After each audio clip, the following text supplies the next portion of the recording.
A big hello and warm welcome to all of you who are again listening to me. Thank you so much. Mahatma Gandhi said, "A man is but the product of his thoughts. What he thinks, he becomes." Today I'll be speaking about thoughts, which of course means I will also touch upon how to think positive always. The whole world nowadays seems to be speaking about this, especially during the social distancing phase. Okay, at the outset, let me tell you that I have not invented what I am saying. It's a compilation of the research that I have done. If you want to, you can Google for it. After all, these days nobody seems to accept anything if it's not there on Google. Friends, just think about this. For something to appear in a Google search, it first has to exist and somebody must write about it, correct? Not all that is known is written, right? Can we all try to open ourselves to things beyond Google? Just leave it. This is how we stray with our thoughts. This is not what I want to say today. Coming back to thoughts, do you know what exactly a thought is? Yes, you do, and no, you don't, to be honest. By definition, it is a aim oriented flow of ideas and associations that can lead to a reality oriented conclusion. Wow. In simpler words, thought is the process of using your mind to consider something. A thought can also be the outcome of that process, like an idea, or maybe thought is just the thing you are thinking about simply. So, how many thoughts do you have per day? Wondered about it? I think yes, everybody must have thought at some point that, oh, just if I had a switch and I could turn it off, and these thoughts would wait for some time. It doesn't happen though. According to the National Science Foundation, an average person has anywhere between 12,000 to 60,000 thoughts per day. The National Science Foundation, let's call it NSF, is an independent non-profit organization in the US which was founded in 1950 for doing fundamental research for the betterment of human life. So you see, it's not doing anything on anybody's saying. Its whole budget this year is something around $8.2 billion. So you can see they can easily invest in such things like measuring thoughts. And interestingly, the current director of the NSF is an Indian from Chennai, Mr. Sethuraman Panchanathan. Before going ahead, a short note. A recent research also claims that an average person has about 6,200 thoughts per day. I personally don't trust that research much because the people on whom this experiment was conducted were kept in a controlled environment wherein they were shown short film clips in order to trigger their thoughts. In real life, you don't get to see clips, right? Things happen on their own and your thoughts arise out of that. Yeah, for this discussion, let's go with the lowest end of NSF's study, 12K per day. Now, did they classify the thoughts? Yes, of course, they did. Now be ready to be amazed. 80% of the thoughts we have are negative. Wow, wonderful. 80% of the thoughts are negative, so about 9,600 thoughts per day are negative.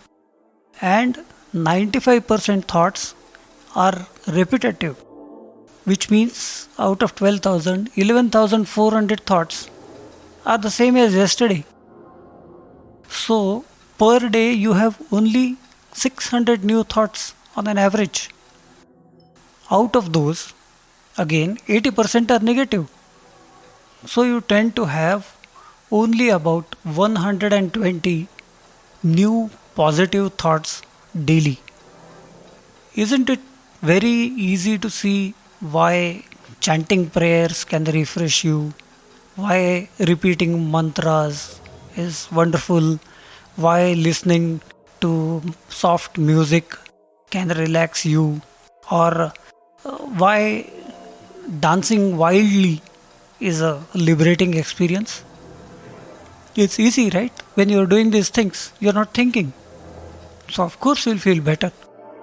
Now, isn't it also obvious why we find meditation so difficult? Yes, it's going to be very difficult. If you're going to think 12,000 times in a day and you have built that habit around yourself for years and years, it's going to be difficult. It's going to take time. Give it some time. We all of us should. Speaking of the 80% negative thoughts now, if we repeat those negative thoughts, we think negative way more than we think positive. Cognitive behavioral therapists, they are, let's say, kind of mind doctors. They have a term for it called ANTS, ANTS, which means automotive negative thoughts. Please note that all negative thoughts are not bad. Some of them keep you alert and they help you to survive. Otherwise, you would be dead if you always, hope for the best to happen for you and never prepared for the worst. But then, while this is true, most of the negative thoughts are useless. They only create imaginary drama in your mind. Understand this. They create imaginary drama. They have no connection with reality. We think of things which have not happened. We worry about things which are yet to happen.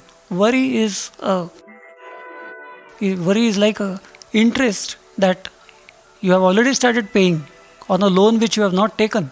The thing is yet to happen, man. What are you worrying about? Anyway, now you have already lived years and years without knowing anything about thoughts and about all this that I've been saying, the number and the percentages. And you have cribbed about being unhappy. Of course, you are bound to be unhappy. And you yourself are responsible for it. Why blame circumstances or destiny or anything else for that matter? Let's not bother with the past, it's gone. Now you all know this. Are you willing to change it now? Yes. Gosh, you owe it to yourself to improve the quality of your thoughts. Your thoughts are the roots of your future. Your next action results from your next thought. As the great Chinese philosopher Lao Tzu says, watch your thoughts, they become words. Watch your words, they become actions. Watch your actions, they become habit. Watch your habits, they become character. Watch your character, it becomes your destiny.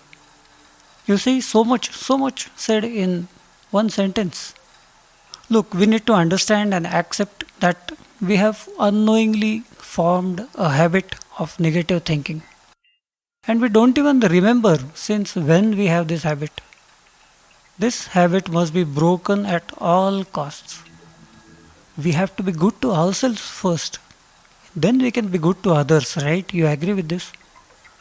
That's why in my previous discourse, I spoke of the few moments of bliss I experience. They are something very, very precious for me. But breaking this habit of negative thinking, it's not going to be easy. Absolutely not. As they say, old habits die hard. We will have to start with understanding what a habit is in the first place. This is what happens, with every answer I propose, 100 new questions come up. I said we need to break a habit. Now the question is, what is a habit? When I start explaining that, I will use 10 more terms, each one of them demanding an explanation and a concrete definition.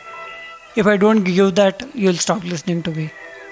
Well, that's how I have ended up writing thousands of pages here.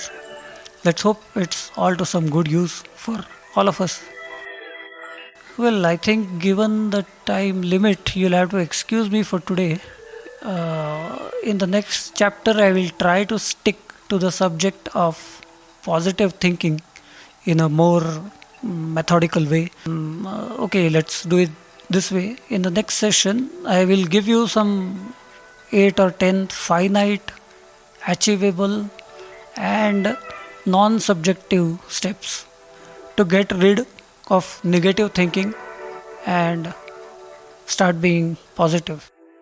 So, only request is leave your comments, like the video as they say. If you like it, and please do subscribe. I'm not sure that I will post the link everywhere where I have done it today. So please do subscribe so you get a notification. It's not going to be much. I can't post 100 videos a week. I'll be very slow because I'm doing other things as well, just like you.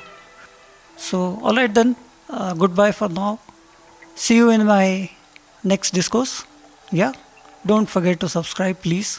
When you listen, I feel motivated, and hopefully, we'll do something good for ourselves and the younger generation. Okay, yeah, bye bye. See you.